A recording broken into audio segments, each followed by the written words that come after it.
Welcome to HSA Finance Community. My name is Matteo Grassani, and today I'm joined by Professor Aswath Damodaran. He needs no introduction. Dean of Valuation, a superstar, a giant in the finance world, corporate finance and valuation professor at New York University. Professor, thank you for joining us today for this little chat. And let's start with the Damodaran Bot, because I know you spoke about it also recently. So your colleagues in New York University, they created this agent, AI agent, which has read everything you've done, watched every video you made, and I think is out there valuing company 24/7. I tried to register on the website, but I am on the waiting list. How does it feel for you to have somebody who is a mini Damodaran? It's one of 8 bots out there with my name attached to it. 5 are kind of unofficial. I have no connection to them. They've been created. Some with dark intents. You know, there was a scam that was run with a version of the bot. So in many ways, my experience with AI is a microcosm of the world's experience with AI. There's good stuff, there's bad stuff, there's a lot of stuff in the middle. And I think that the Damodaran bot in many ways illustrates the things we need to watch out for. And in all of its versions, illustrates the things we have to watch out for and the things we need to worry about going forward. Let's start with what a bot does well. Right? What AI does well is mechanical and rule-based stuff. It's a no-brainer. And on those dimensions, an AI bot will be better than you are because it forgets nothing. It doesn't need coffee. It doesn't need uppers. Basically, it can go 24 hours a day and be incredibly efficient. The reason I bring that up is I spend the first week of every year updating data on my website. This is something I've done for 30 plus years. It's a process where I take every publicly traded company and play what I call Moneyball, where I take the data and I extract from it industry averages. It's not rocket science. There's no intellectual firepower. It's a very mechanical process. I have a list of 37 steps I have to go through from the time I download the raw data to the time that I post the data that I have to be very careful about. And as I was going through it, I was thinking, this is something my bot should be able to do better than I can. Because I get tired. By Thursday or Friday, the 4th or the 5th day of the data update, I'm starting to flag, I make mistakes, I take a data set that's meant for Japan and I label it as Australia, New Zealand, and Canada. And I said, next year when I do this, I'm going to have my bot at my side and train it. Because I have no problems turning over the mechanical and the rule-based part of my life over to a bot because it's going to do it better. But at the same time, if everything I do is mechanical and rule-based, this is going to create a problem for me because I'm going to outsource myself. So I started thinking, and this was 2 years ago when the bot was devised, what can I or what should I try to do that a bot will have a tough time, not an impossible time, replicating. So it's a post I wrote 2 years ago about the things I think I can do or do that are going to be difficult for AI to replicate. And there are a few things that I already do that I've built up over time. I mean, as you know, valuation is where I've spent the bulk of my last 40 years. And when I started in valuation, I did what valuation people do, stick with the mechanics, stick with the numbers, because that's your comfort zone. And over 40 years, one of the things I've learned is evaluation is never numbers in a spreadsheet. There's a story there. And without the story, the valuation loses its heft. So I've become better at storytelling, even though I'm a natural number cruncher. And I'm thankful for that, because if evaluation is a combination of story and numbers, it's less mechanical. There's more components where you can come in and bring in your views as a human being. So I said, I'm glad I've built up this stories plus numbers structure because a bot will have a tougher time doing that. The second, I think, is something that cuts against a trend that we've seen for the last century, a trend towards specialization. I mean, I don't know about you, but you go into a doctor, it's very difficult to find a general practitioner anymore. Everybody's a specialist. You have a problem with your knee, there's a knee guy that you go to. You have a problem with your ankle, there's somebody who specializes in ankles. And the reason for the specialization was very simple. As the amount of knowledge that was in the public domain expanded, people had to specialize because you couldn't learn everything about every aspect of medicine. You picked a small slice and you specialized, saying, it's impossible for somebody to, but you know what? For a computer, it's not impossible to learn everything about everything. And the bottom line is being a specialist is no longer a plus. A computer can match you on specialization. In a strange way, in the world of AI, being a generalist might actually be the advantage because you get perspective that a computer can't get, because you look across disciplines, across different skill sets. You're bringing something that's tougher for a computer to do. And I've always been a generalist. In fact, you describe me as, as a dean of valuation. I don't think of myself as a specialist in any aspect of finance. There are people out there who know more about almost everything that I practice and who could take on each single piece. There's somebody out there who knows 10 times more than I do. One of the things I think I bring to the table is I'm a dabbler. What does that mean? My interests are all over the place. I'm interested in valuing sports franchises. I'm interested in how a Picasso gets priced. I'm interested in what AI is doing to NVIDIA's valuation. And the advantage of being a dabbler is you can bring that big picture perspective that AI is going to have a tougher time matching. The third is actually a very interesting phenomenon, which is again something that we've lost touch with, which is an idle mind. The old saying is the devil's workshop, but an idle mind is where human beings make connections that I can't even describe, that only a human being can do. And I use the example of Isaac Newton sitting under an apple tree, and an apple falls on his head. And ask people to visualize today, if you were sitting under an apple tree, you're probably looking at your iPhone while you're doing it. An apple falls on your head. Your first reaction is going to be, you're going to be pissed off, right? But what did Newton do? He used that empty space to come up with the laws of gravity. So unfortunately, we have less and less of that vacant mind time because we're filling it up with stuff that we claim is important, emails and Facebook and and Twitter, where we have so much to do, we have no time to be idle. And in many ways, the presence of things like this, podcasts and books, are filling in the space. So when you go for a walk, what do? You put your headphones in and you listen to a podcast. You no longer go for a walk with nothing to do and let your mind wander.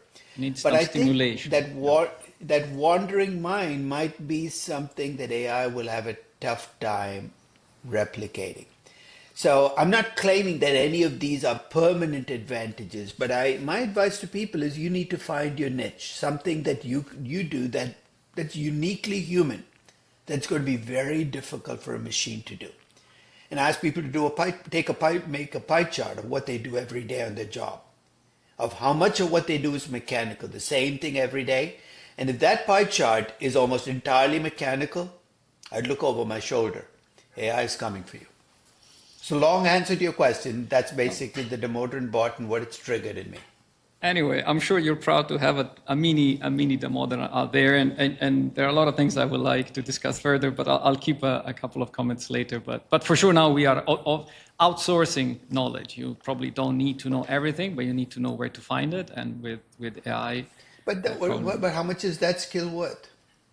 ChatGPT can find it for you. I'm not sure that's a marketable skill anymore. So if you tell me that what you do is you know how to use ChatGPT well, and that's your competitive advantage, it's not going to last. Yeah, it's not. There's got to be something more you bring to the table that goes beyond looking up information, right?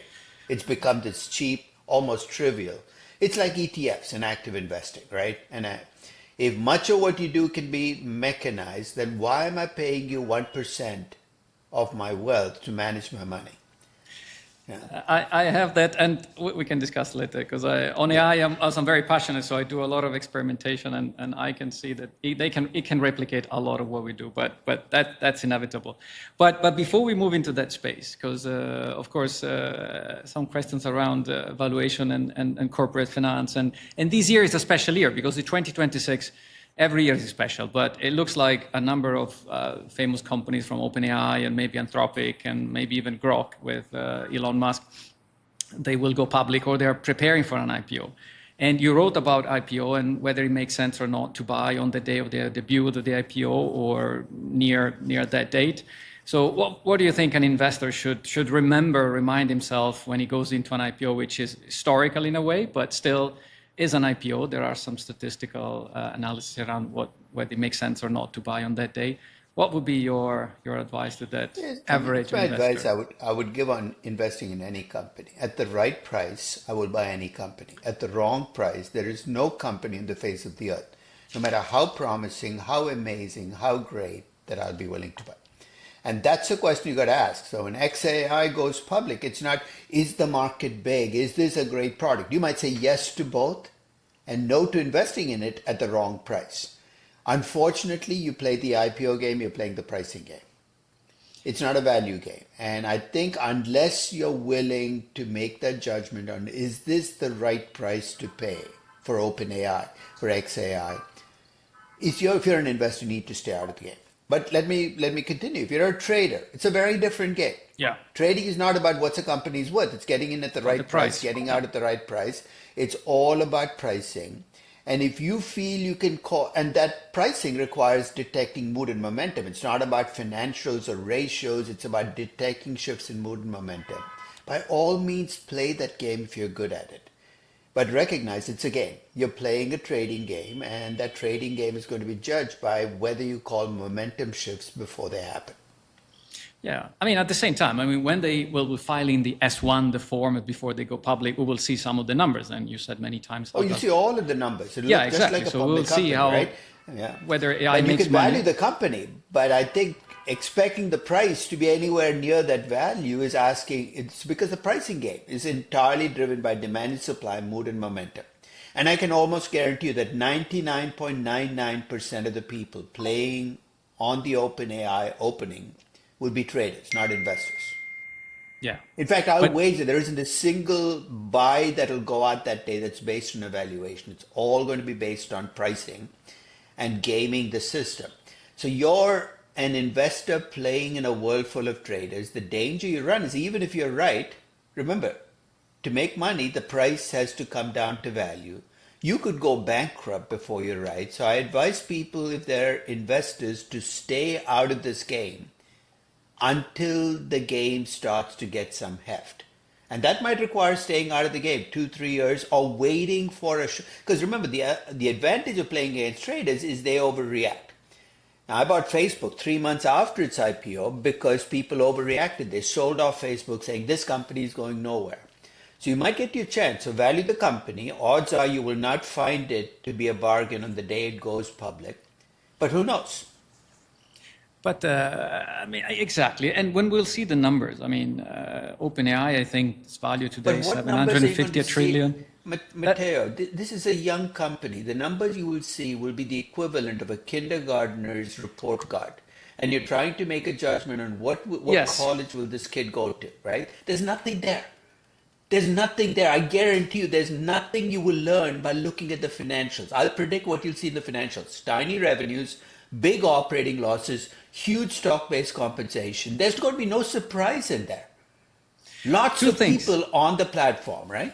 Yeah, two things. So I think in your book, Corporate Lifecycle, there was a nice chart where you showed that even it could take up to 5 years to recover the investment if you buy a stock on the day of the IPO, because again, there are a lot of pricing games there. But I don't know how much you use AI, or I'm sure you do, but everything today is an AI button, right? Somewhere. But when you go and try to understand how this AI works, there is always, it's a nice interface using an LLM, whether it's ChatGPT, whether it's Gemini or something else. So all the products that we are buying, for example, in my company or elsewhere. Wait, did you say buying? Well, buying the service. Spending on AI. What are you paying for? ChatGPT, the Pro version? I mean, I am completely puzzled about what these AI products and services are, because everything we're talking about is AI architecture, right? The chips, the data centers, the LLMs. That's the real tech. But that's the architecture. That's like the factory. That's a factory, right? That's the wide evaluation of NVIDIA. Yeah, so basically, there has been no value created from AI yet. We've built an architecture to produce AI products and services. If you ask me how much revenue is made from the products made from that factory right now, it's almost nothing. It's all promise. Almost nothing, right? So that's going to be the problem is you will see the LLMs, they will say we have lots of people on our platform and they will talk about potential. Businesses will need our LLM to produce products and services to sell. And my question is going to be to whom? And I'll tell you, I am inundated with AI products and services as you are. You open up your phone, there's an AI interface, right? Apple Mail. I use Mac. I use a Mac. Apple Mail uses AI to classify my mail into five boxes, and it's useful to me. I like it. I like the fact that it does the screening, and I don't have to go through 100 emails to get to the six that matter. But if you ask me how much would I pay for that service right now, my answer is absolutely nothing. And that is my reaction to almost every AI product and service. I mean, if we were on Zoom right now, I don't think Riverside has this. There's an AI button there, right? Yeah, there is an AI It's neat, button. right? It summarizes the discussion. Yeah. And again, if you ask me how much would you pay for it, my answer is absolutely nothing. And from the consumer side, that's my reaction to almost every AI product and service that I see.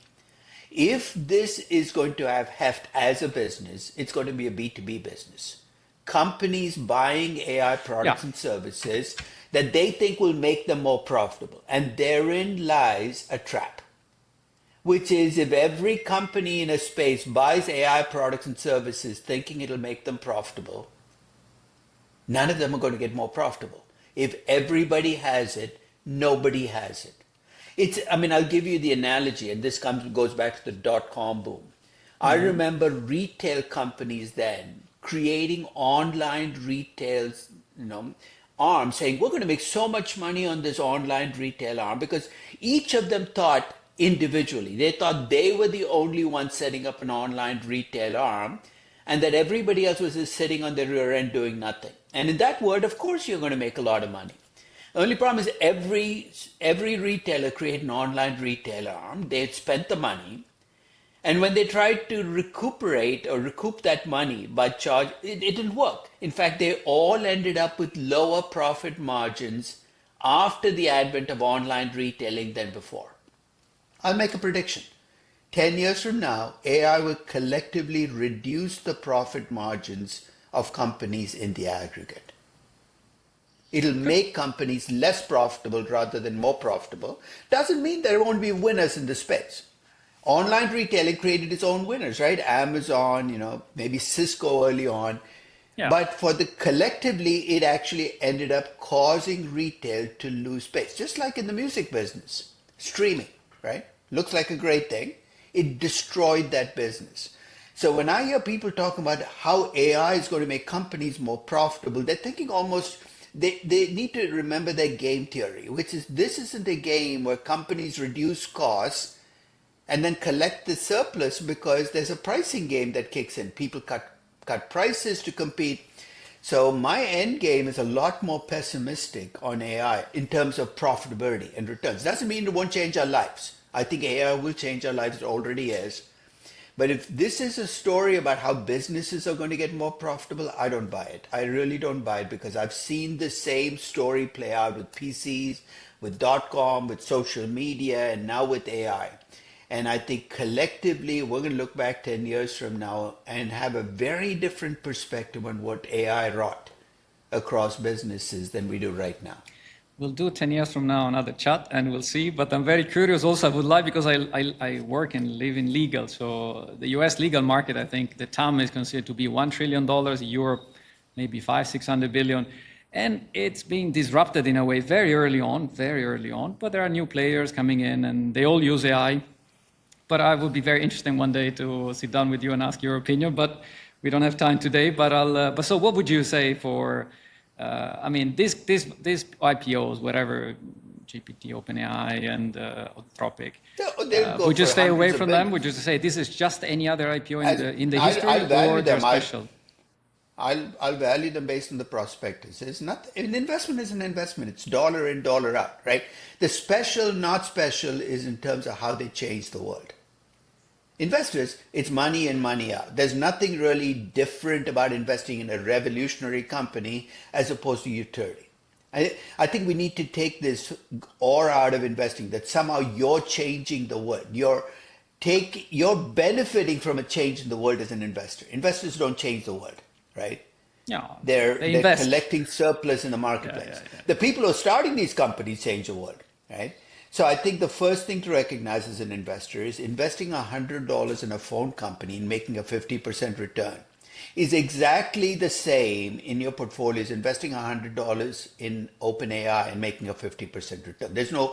One is not better than the other. You're not changing the world, you're just making money. So I think that these companies have changed the world, and all this will do is it'll allow the founders and owners and investors to monetize that investment. And All right, so that's the way capitalism works, and I think that's amazing. I don't begrudge them that. But if you want me as an outside investor to invest in this space, I need to get in at the right price. And I don't know what that price is until the company goes public and I can observe a price. So let's see, maybe in a few months we will know. But all right, so scientific approach to the IPO and considering it no different than any other IPO that happened before, and look at the numbers, make your assessment. And of course, disregard the fact that there are a lot of biases out there, and everybody will just love to have a piece No, of don't these companies. disregard them. And so that will create. That'll affect the trading game, right? Yeah, There'll be people out there who bring stories and buy based on stories, and that's fine. That's the way the world works. Maybe we take a plane now and we fly down to India, which I think it's close to your heart. And another IPO is happening in India, I understand, in this 2026, which is the Jio IPO. So Reliance apparently is going to list the Jio platform, and I understand it's a success story, Jio, one of the greatest success story, probably the largest IPO ever expected in India. But they are just going to float. I mean, the equity that will be listed is just 2 or 3%. So the question for you would be, for those who are listening, why so little the float, and how would you value or consider this IPO? Because you know the story, you know the numbers of Reliance. I think the real effect of Reliance is not in the numbers you see for Reliance. I mean, basically, it's a telecom company. There's nothing unique about it. It's a telecom company. The big difference, though, is scale. It brought telecom services to hundreds of millions of people. And that's what repeating, the equivalent of the population of Europe was what essentially Jio added on as phone subscribers. You know who benefited the most from that? Companies like Zomato. If you look at delivery, all right? of the Zomato big is a delivery company. Zomato is a food delivery company. Paytm is basically they're living off the platform of the fact that a farmer in a village in India now has a phone that's connected to the internet that he can use to order things, to get things done. So basically, we talk about changing the world. Jio has changed the Indian landscape by making this access available to hundreds of millions of people who've spent a millennia with no access. You were born in a village 100 years ago. You had no idea what was happening 100 miles away. Forget about what's happening in the capital of India. Today, so it's changed politics, it's changed economics, it's changed markets, But that's the Jio story cannot be told without talking about the parent company, which is Reliance, and the Ambanis, so the family group that runs it. They're all entangled, and that's part of the India story. Is a lot of companies in India, you're buying a piece of a family group with zero corporate governance, walk in with open eyes, right? This is not a company where you can make a lot of noise and be an activist and change the world. What Mukesh Ambani wants will be what Jio does, right? So be realistic about it. So you're buying a company which has incredible reach in terms of platform, and its future is very closely tied to what India does as a country. If India becomes more prosperous, Jio will benefit because 500 million Indians are on the Jio platform. And if they all have more money to spend, indirectly you benefit from it. So this is an India bet. You want to invest in India as a country. You think it's going to be the next China. This is where the global growth is. Remember, China accounted for half of all global real growth in this century. Yeah. But it's become too big. It can't do that anymore. If India is going to be the country that you think is going to carry that weight, then geo is going to be your investment, not in the company itself. You're investing in a country. It's like investing in Aramco, right? You're Yeah. not investing in an oil company. You're investing in Saudi Arabia as a country.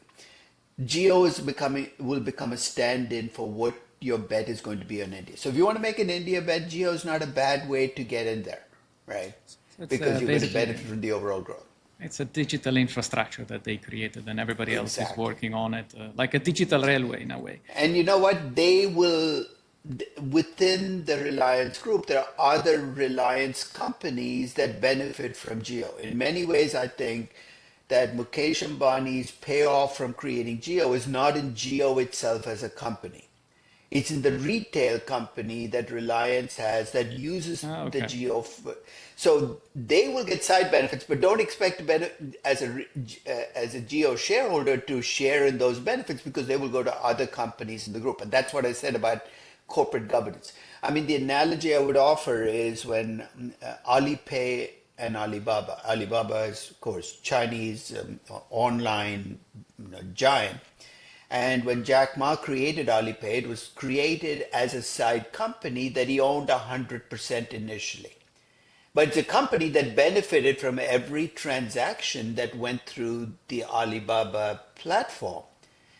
But because you had this corporate governance issue of, hey, the same person, at least at that time, Jack Ma kind of created, was founding CEO of the company, and he owned Alipay.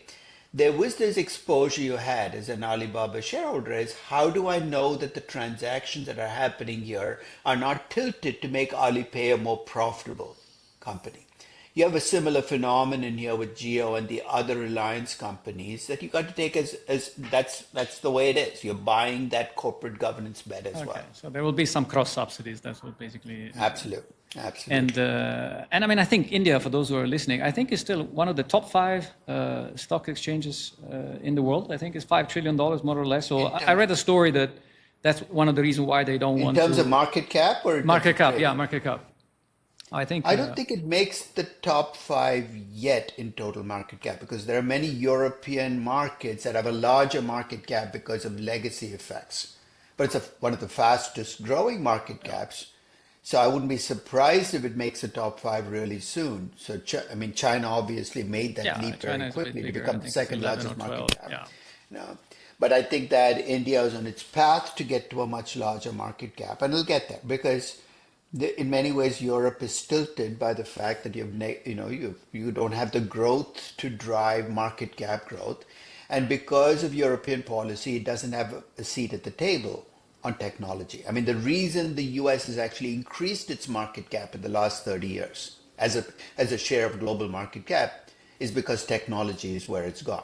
Europe doesn't have that technology front, so it's stuck with old European companies, which might be great companies, but they're not going to provide the kind of heft you need for market Yeah, cap to keep I growing. think we have Mistral, one French AI company, but we don't have much else. And but now that you mention Europe, I don't know if you ever follow them in some way or form, but there is a company which is not very big. It's a small company. I think the valuation I read is something around $4 billion, maybe revenues $500 million, something like that. It's called Bendingspoons. And it's a very interesting company because what they do, and they are now they buy second-hand or legacy tech companies that sell to retail. So they buy them cheap, they restructure the company, change management, improve the customer experience, and then they repackage everything. And then I think they have some 10 million customers. They're buying now Eventbrite in the US. They bought Evernote, I think, last year. Right. It's So an they're like a interesting private story. It's very unusual. Yeah. I don't know how you would value a company It's which a private is equity firm with a focus on because that's what Yeah. originally private equity, that's what it was designed to do, right? Buy public companies that were essentially they thought mismanaged or misrun, fix them and take them back public. So it's an old model. But in this case, if you're looking at what drives this model, it's maybe that expertise they have in technology that allows them, because many of these technology companies are in trouble, not because of something they've done, but because their product has faded. Technology has a lifespan that causes products to fade. So you can't fix those, right? You can buy the company, but you can't make the product Yeah. new again. So you need to be discriminating about which technology companies you pick and also know enough about the space to be able to fix those companies. So I can see the story. It's a niche story. And I think it also illustrates you can have a great company in a niche business as long as it's not run by overambitious people. So if I were investing in the company, I want talk to the CEO. If he talks about wanting to make this $100 billion or $200 billion company, I'm out of that room. If he says, Yeah. look, we're a niche business, we're going to stay focused, we're okay being a $5-10 billion company, I'm much more likely to stay in the room. What destroys these businesses is you take a non-scale, and this is true for active investing in general. This is an active investing company. Is you take a non-scalable investing model and you try to scale it up, right? Long-term capital management did this, 30 years ago. Yeah. Created by, John Merriweather, who I knew at Solomon, great bond trader, starts off saying, we're going to find arbitrage opportunities in the bond market where it exists, right? Because it's a fixed income market, there's a day. And, they hired the best and the brightest. Two Nobel Prize Two winners Nobel were Prize. on and they did really well. And they did really Until well. But the Russia problem in happened. active investing is when you do really well is money comes in and they were too greedy to turn the money away. So they took the money and they scaled up. And the next thing they were doing was trading paired stocks in Russia. And the whole thing blew up in their face because they took a model that was essentially designed to be a niche model for a specific market, the bond market, and try to scale it up into equities. And I don't care how many Nobel Prize winners you have. You use that much leverage and you try to find mispricing in equity markets where there is no date of reckoning, things blow up on you. So I think the business model is viable as long as it's run by people who don't try to push the model beyond its growing limits. We'll try to get a talk to the CEO and see and ask the same question because they're an interesting young entrepreneurs.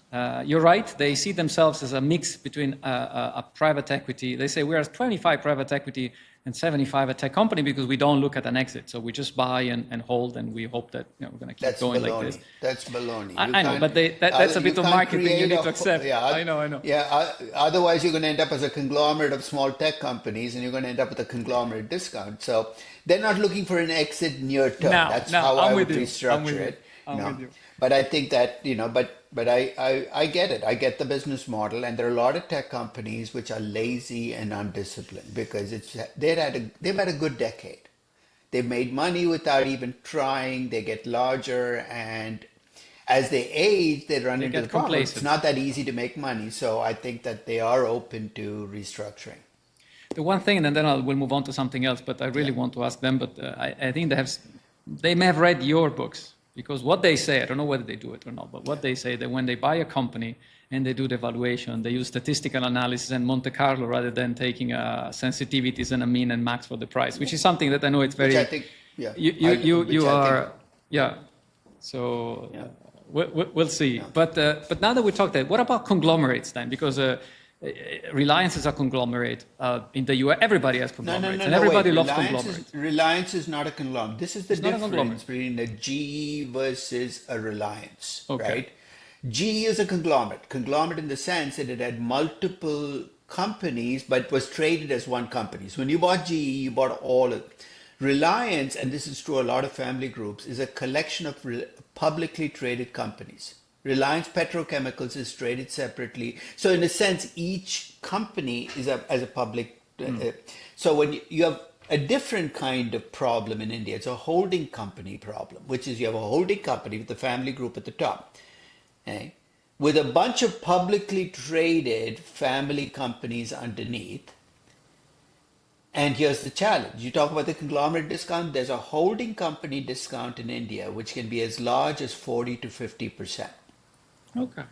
It's shocking because you're saying, why doesn't these are publicly traded companies. I can see the market prices. I add up the market prices, and you can see what the holding company owns as a piece of each one. Why is the holding company trading at that much of a discount? There's your corporate governance discount. And do And you in think fact, you that? can separate, yeah, No. Go ahead. Go ahead. Sorry. go- but you can separate the families that are regarded well from the families that are regarded badly by the market by looking at the size of the discount. The Reliance Group, for instance, has almost no discount Okay. because investors seem to be okay. They say, hey, Mukesh Ambani is a smart guy. He's not going to do stupid things. And the same thing applied. Dhirubhai Ambani's reputation was this guy knew how to run businesses. He was not going to be enamored by an investment banker walking in and said, do you want to do an acquisition of a big company? He'd have said, it's all numbers and, basically, can I make this work as a business? But there are holding companies, and you can look them up, that trade at 70% discounts, which is the ultimate no confidence from market saying, we don't trust you as a family to protect our interests, right? Okay. And if you're talking about a restructuring, you could create a company, which if it has the power to be able to do it, could go buy those holding companies. It'd be tough because of all of the challenges you face and then break them up, right? Because you'd almost instantaneously, without any Unlock effort, you don't value. even have to change the company, unlock the value. It's a closed-end fund. Basically, that's what these holding companies are. And unlike the 15% or 20% discount you see in a typical closed-end fund, it's a closed-end fund with a 70% discount. Fascinating.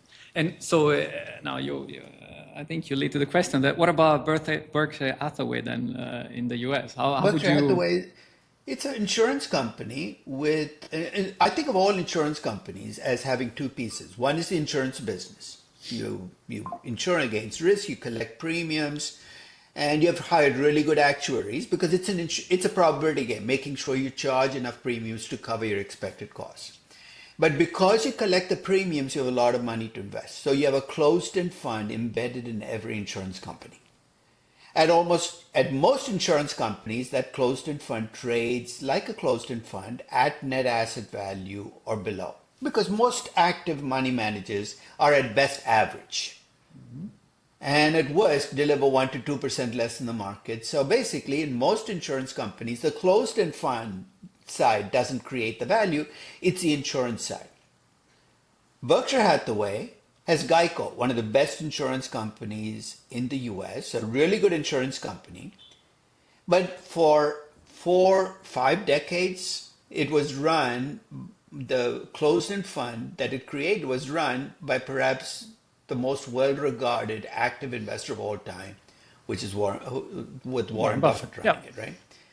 The only problem is that premium. So it actually traded, it was a closed-end fund that traded a premium. In other words, if you bought Berkshire Hathaway, you were paying Coca-Cola plus 80%. Every one, or Washington Post plus 80%. Why would I do it? You're not doing it for the company. You're buying it. You're doing it because you think that the person running the closed-end fund is going to keep finding great investments for you in the future. That story has run its course. It's run its exactly. course. So how do you see it in 26? It's a more typical. I mean, I like, the people that. I mean, Buffett hasn't been picking stocks now for at least a decade. So there's no. Every time Berkshire Hathaway adds a stock, people say, "Why would Buffett pick that company?" I seriously doubt that Buffett even knows what Snowflake does as a company. Snowflake, as you know, is one of the companies Berkshire Hathaway bought. But people act as if he's the one picking. He's 93 years old. I'm sure he's a very spry 93-year-old, but I don't see him sitting at home saying, what's the next company I should invest in? And he's been very open about the fact that he's turned over the stock picking at the company to two very competent men, but still I don't see them as, it's almost impossible to replicate. Even Buffett, if he started today, couldn't replicate Buffett. In a different market, It's a different world. different advantages. So I think it's become a more average insurance company in terms of the closed-end fund side. But do you think that the valuation, if you did it today or if you do it next month? The premiums have come down. It's the closed-end funds. It looks very much like a more typical insurance company, scaled up, right? Because it's got that size going for it. It's got that 300 billion. This incredibly large cash balance sitting around, which tells you how much pressure the people running Berkshire Hathaway feel to be the next. My advice to them, if they ask me and they haven't asked me, is stop trying to be Warren Buffett. You can't do it. Do the best you can. If all it is 0.5% more than the market, you're still winners. I have a feeling they feel this stress of being watched and say, would Warren Buffett have bought that? I wouldn't want that pressure. I'd be quite honest. I wouldn't have taken that job precisely because of that. But I think it's becoming more like a typical insurance company, just much bigger than the typical insurance company because it has 40 years to grow to its current size. So you think the stock price could go down slowly over time? Or It's we don't already know. done Nobody it, right? knows, but I'm saying. The price to book for Berkshire Hathaway now looks very much like the typical insurance company's price to book ratio. It used to trade at twice the price to book of a typical insurance company 30 years ago. Today it trades at roughly the same price to book. It's normalized. So if you have a problem with Berkshire Hathaway, you have a problem with all insurance companies and the way they're being priced. So that's a different question about overall markets and why they're doing what they're doing. But I think that, Berkshire Hathaway to me is a much more conventional insurance company now that Buffett has, kind of retreated into the background. And maybe on tech, because we touched on these IPOs and stuff. Do you think that there will be a mega tech company coming from a place other than China and the US? Could it be, well, Europe, I think you said already, it won't Africa, come from Europe. India? I can guarantee you it will not come from Europe.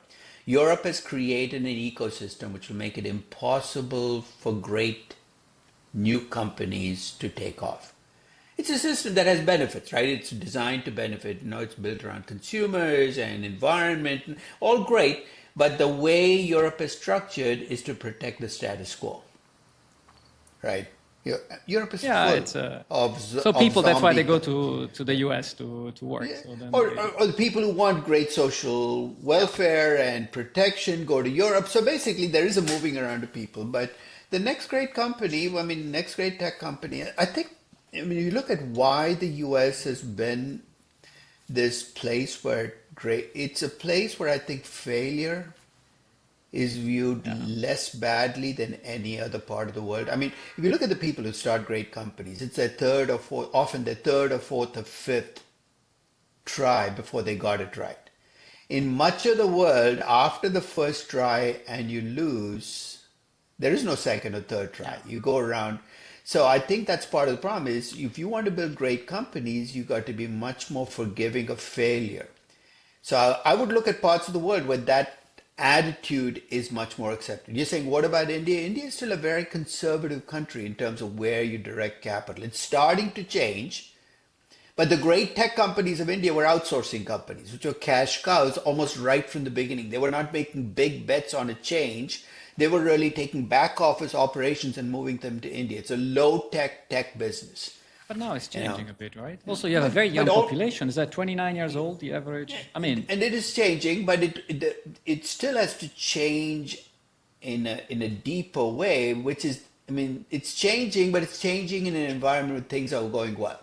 The real test is when there's a steep correction, and that correction persists for 2 or 3 years, will the change persist as well, right? It's easy to be, upbeat and optimistic and fund all these startups and everything's going your way. But are you going to continue to do that after you've lost 40% of your money because of a downturn? Indian VCs, for the most part, have not been tested yet. And it'll be interesting to see how they react when that happens. And I think also the market, right? The India, I saw the India ETF. I think it's one of the most expensive, right, in terms of multiples. Yeah. The stock market. It is the most expensive market in the world in terms of multiples. Yeah. Right. Then we'll see. We'll have another chat and discuss with India. I know we went a bit over time, so I don't know, Professor, if you have time for another couple of questions, or we can. Sure, go ahead. I have so many. I'll try to select them so we don't keep you too long. But just tell me when you just need to go. One question I had is, you bought NVIDIA, and everybody asks you about NVIDIA, but you bought NVIDIA in 2018. And that year, I think the stock went down, profits were not bad, but what did you see in 18? Was it pure luck? Was that you saw that this was coming? You saw a completely different company? It goes back to what I said at the start. At the right price, I will buy anything, right? And, NVIDIA was at the right price. Now, One of the suggestions I make is if you have a list of great companies you're interested in, make the list, value the companies. I would predict right now these are great companies that are in the news. These companies, almost every one of them is going to be overpriced. You can say, why did I waste my time? It wasn't a waste of time, right? Because you value the company, you've done the homework. Don't let that homework go to waste. Keep it on your back burner. Keep valuing them every year, every 6 months. And the price will kind of do whatever it does. Every one of the Mag 7 stocks, I owned all 7 at one point in time. I now own 5 of the 7. Every one of the Mag 7 stocks has been cheap at least 2 or 3 times in the last 15 years. Cheap relative to value. Because many people look at stocks like the Mag 7. I would never have been able to buy that stock. It's always been so expensive. Not true. If you track it over time, Facebook was an incredible bargain after that metaverse fiasco. I valued it 5 years of cash flows from just the advertising business, and I said, I can cover what I'm paying for the stock. It's the equivalent of what Warren Buffett said about American Express in the 1960s, where he took the green card, the revenues from the credit card, and said, I can make back my money in 3 to 5 years just based on that. Everything else is icing on the cake. Well, you got that with Meta. With every one of these companies, if you track them long enough and you're willing to do the work of continuing to update your valuations, they will be bargains at some point in time. And you got to bide your time. You got to be patient. You can't just buy a great company because you want a great company in your portfolio. You want to buy that great company at the right price.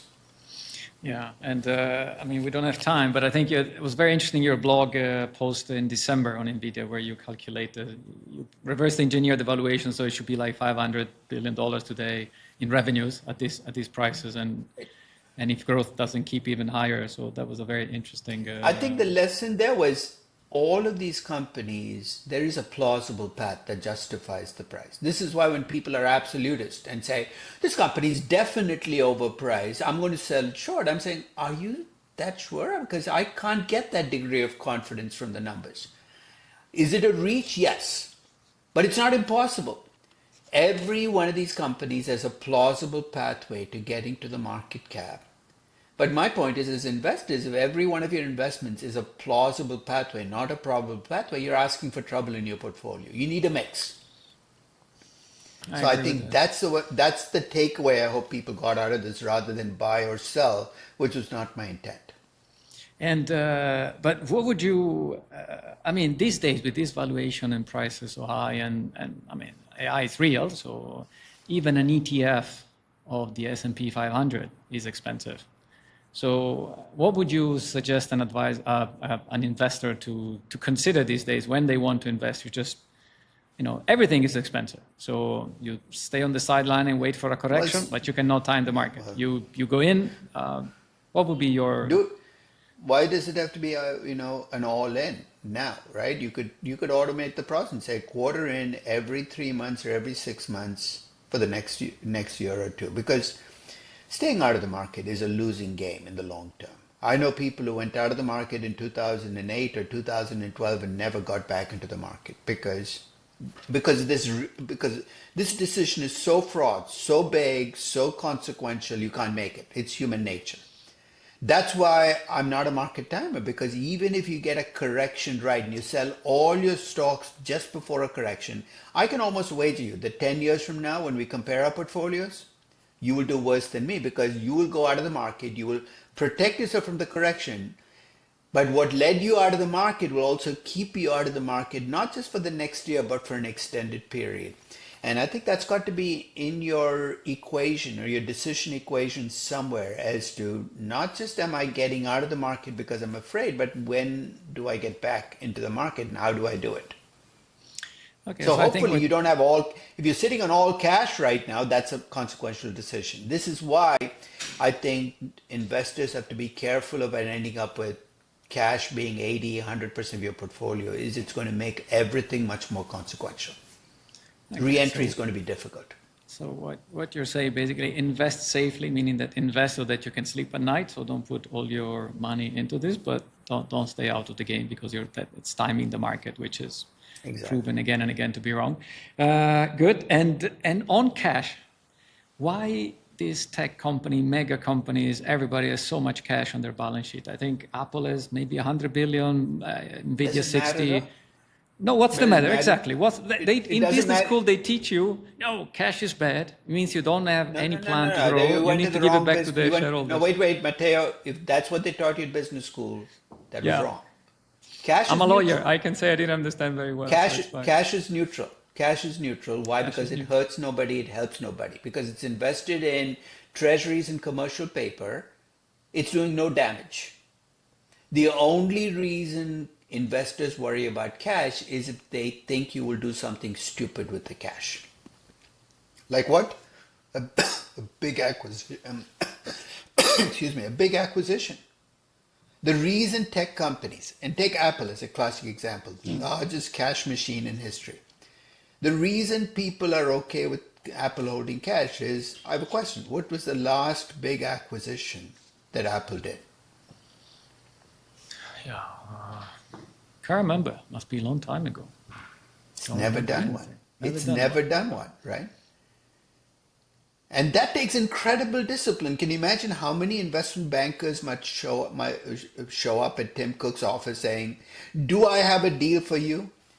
And the fact that he's been able to turn them all away and not, I mean, I've seen people suggest Apple should buy Netflix, Apple should buy Tesla, Apple should buy Greece. I mean, with 300 billion in cash, there are lots of things you can buy.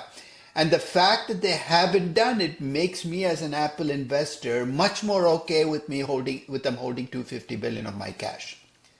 So the long answer to your question is, for the most part, these tech companies are able to hold cash because people trust them with the cash. You know what could shake it?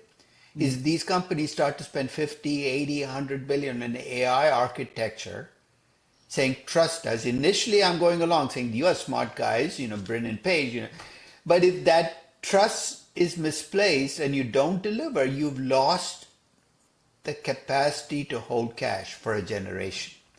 I hope Meta and Microsoft are thinking about that as they return some billions of dollars into AI, because there's a real danger that if this doesn't play out the way they tell us it's going to play out, that they've lost the trust of their shareholders. And with that loss of trust, they're not going to be able to accumulate cash like this ever again, or at least for a very long time. Okay. But you think there's no pressure to distribute back to the shareholders some of it? Or... I mean, when I buy Apple, here's Apple the way was I under think about pressure it. for a long time, right? I'll give you an example the way I think about Apple, right? I mean, I keep a certain amount of cash in my portfolio all the time, 10%. So when I bought Apple, I reduced the amount of cash I kept in my portfolio, because the amount I invest in Apple, the way I thought about it, is 90% of my money is going to go into this tech company called Apple. 10% is indirectly going to T-bills and commercial paper, which is where Apple invested its money. I have a cash investment through Apple. It's not a big deal. I'll just adjust the amount of cash I have. So from an investor standpoint, it makes zero difference to me that Apple has cash as long as I trust them with the cash. As I said, it's a neutral asset. I see. Okay, that's a perspective to have. If some investors just want the money for themselves, but I understand your perspective. So in that respect, but then what would you say for the Alphabet and the other bets that they keep spending a few billions dollars a year and they're losing? Is it a good thing? Maybe that's good for them. Luckily for them, in the long, we look across time, most of those bets, even though they were bad bets, were small enough relative to overall cash flows that you did not think of them as serious. But while we're willing to think of all of those bad bets, remember that one of Alphabet's best investments ever was buying YouTube for $1 billion. Yeah. Think of how much that enhanced the platform. Many tech company acquisitions are options, not traditional companies. So I remember when Facebook bought WhatsApp. This was way back in time for $1 billion, $2 billion, whatever they paid, $1.5 billion. People said, why would you pay $1.5 billion? At that time, WhatsApp had no paying customers. There's no revenue, no earnings. It still doesn't. They said, why would they do it? That's stupid.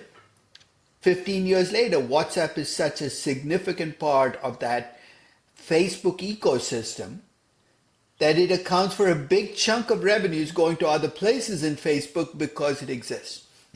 So with as long as these investments were small relative to overall cash flows, I view them as options. And with options, out of the money options, all you need is 1 out of 5 or 1 out of 10 to pay off for this to all work out.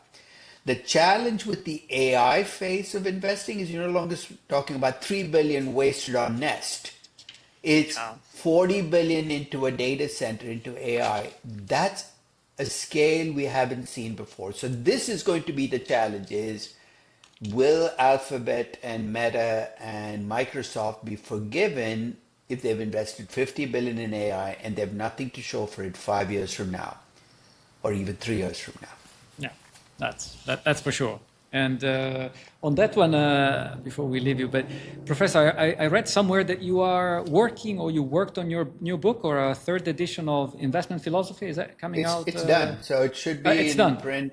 Yeah, March 31st, I think, is when it gets to the bookstores. And why did you feel the urge or the need to, go The back last into the edition book? was in 2012. There's no Bitcoin. There's no crypto. There's no meme stocks. I mean, it's not that the philosophies have become Yeah, but the have underlying has multiplied. It's changed. because the underlying choices have changed. You know, you've got NFTs in the collectible phase. You've Oh, got crypto and Bitcoin. You've got meme stocks driving the trading phase. So you got new things in the game that make the game more interesting. But for the most part, though, the book is very similar to my second edition. So if you have the second edition, probably don't need the third edition. You're not going to no, learn we'll something. buy the third No. edition because you don't know how many people just ask about Bitcoin and crypto, and there is a lot of interest. So I'm sure that it will be very. I know your views, but it will be interesting to read them. So Well, it's in we'll. a chapter called Alternative Investing, basically to capture the fact that this was another thing in 2012 that I underplayed, is the selling of alternative investing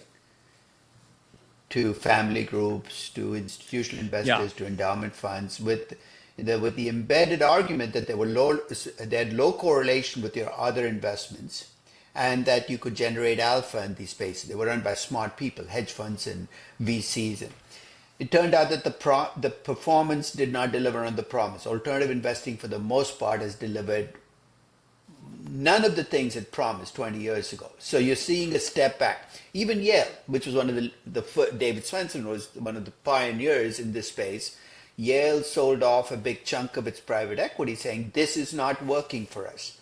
So I have a chapter on alternative investing, and I talk about why the pitch failed. What is it about the process? And this includes a whole bunch of different things in this space that has made it difficult for investors to cash in on or what looks like success. So that's perhaps the only new thing in the book, is that focus on alternative investing and how it plays out as a philosophy. Fantastic. Then we'll look forward to that. And then also just to remind that I think we'll have the pleasure to meet you in person as well. You're coming to this region part of the world, the Middle East, in Dubai. 2nd and 3rd of February, you hold a master class. So I know there's a lot of interest. So we'll try to ask you a few more questions in person.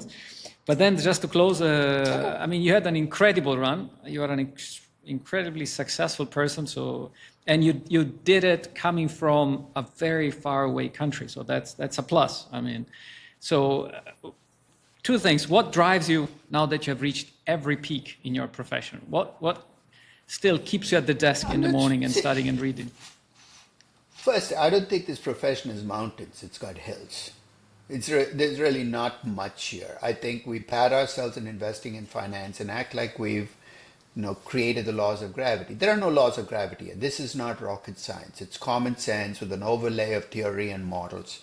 So I don't really look at any of the stuff that I've created and said, look, this is amazing, this is new, this is just, I'm just, my strengths are often taking stuff from different aspects and repackaging it and delivering. I'm a teacher. I don't think of myself as a researcher, almost everything. So the things I'm most proud of are my teaching, the changes I've made in the way people think.